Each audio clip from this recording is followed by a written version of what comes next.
Apúntame aquí. Dice redacta el artículo. ¿No mandaron sus diapositivas? 23 y 122. ¿Cuándo inició el movimiento revolucionario? Este movimiento armado inició en 1910 para terminar con la dictadura de Díaz, la cual culminó oficialmente con la promulgación de la nueva Constitución Política de los Estados Unidos de 1917, siendo esta la primera a nivel mundial en reconocer las garantías de los derechos.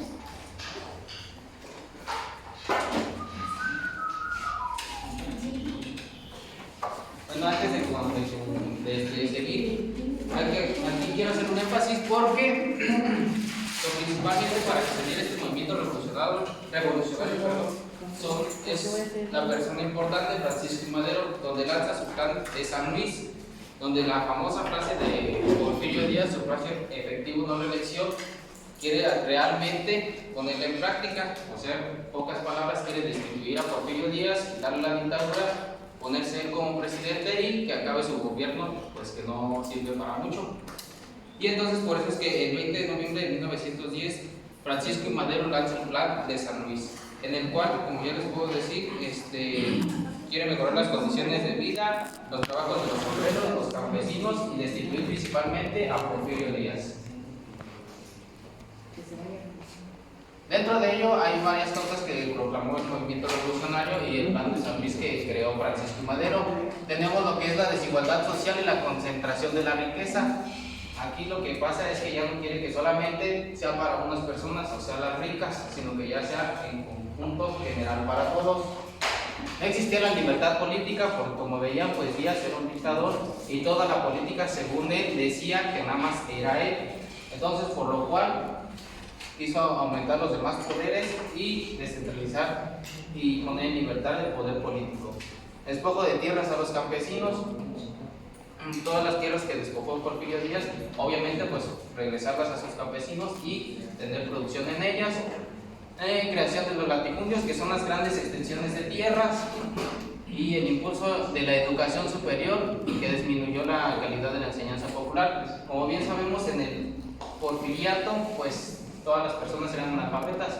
Esto quiere decir que no tenían un índice muy alto de educación. Por lo contrario, que quiso hacer Francisco Madero era principalmente tener educación para todas las personas y no había libertad de expresión. Creo que esta es un poco más clara porque Porfirio Díaz solamente quería dar sus expresiones él, y a quien daba su expresión pues lo más lógico o era el cuello o el encarcelamiento, ¿verdad?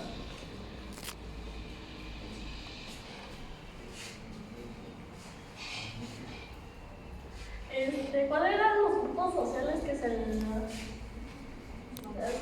levantaban en armas durante la revolución? Se puede decir que era la lucha. Los rangos más altos estaban las latifundistas, que eran que explotaban a los trabajadores o campesinos. Los auxilios eran los que era un hombre leal de sus soldados y que no estaba dispuesto a compartir el poder con nadie.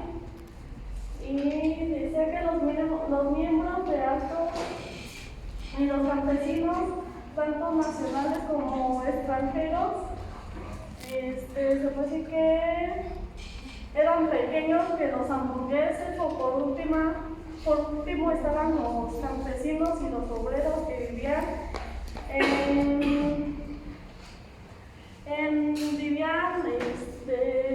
muy malas condiciones.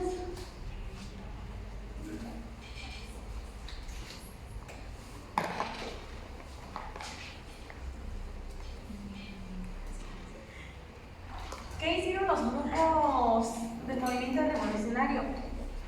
Pues con el inicio de la lucha armada, los grupos revolucionarios vieron la oportunidad de mejorar sus condiciones de vida y poner fin a la dictadura. Sin embargo, con la renuncia de Díaz se hicieron evidentes las diferencias entre los revolucionarios y sus demandas. Los obligaron a continuar con la lucha.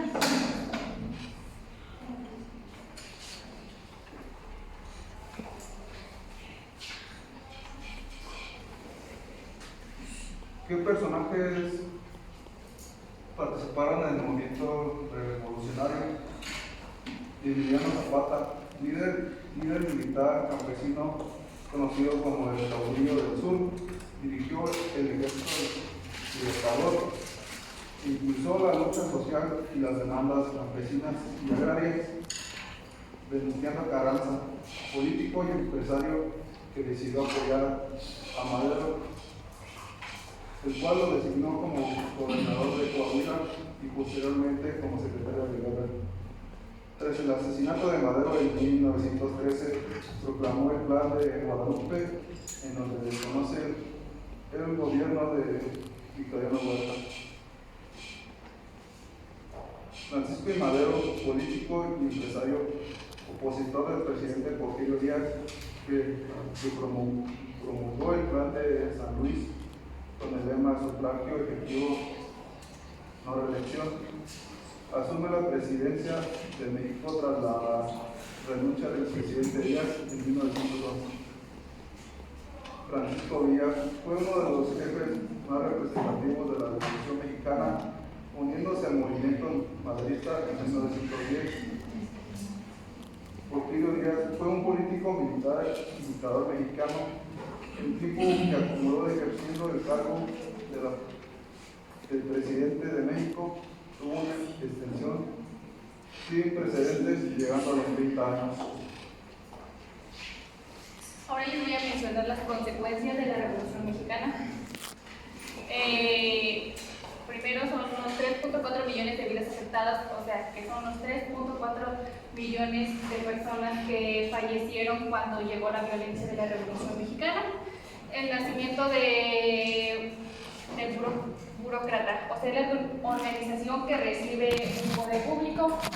Después tenemos la migración urbana, la reforma agraria, que es que el reparto de tierra sea igual, y impacto artístico y literario, que fue cuando comenzaron a existir los libros, las obras, los teatros. Después el auge de los corridos y las adelitas, que fue cuando empezaron a existir los corridos. Y pues las adelitas son las mujeres que fueron a la revolución. Y la visibilización militar de las mujeres, o sea, que es cuando la mujer ya no estaba en el ejército. Vamos a tocar algunos puntos importantes que son los planes y documentos. Primero es el plan de San Luis, que fue el 5 de octubre de 1910. Como había comentado mi compañero José, fue promulgado por Francisco I. Madero. El plan de Ayala, el 28 de noviembre de 1911. El plan de Guadalupe, el 26 de marzo de 1913. Los tratados de Teoloyucán, el 13 de agosto de 1914, y la Constitución de 1917. ¿Alguien tiene alguna duda? También traemos un video para una de las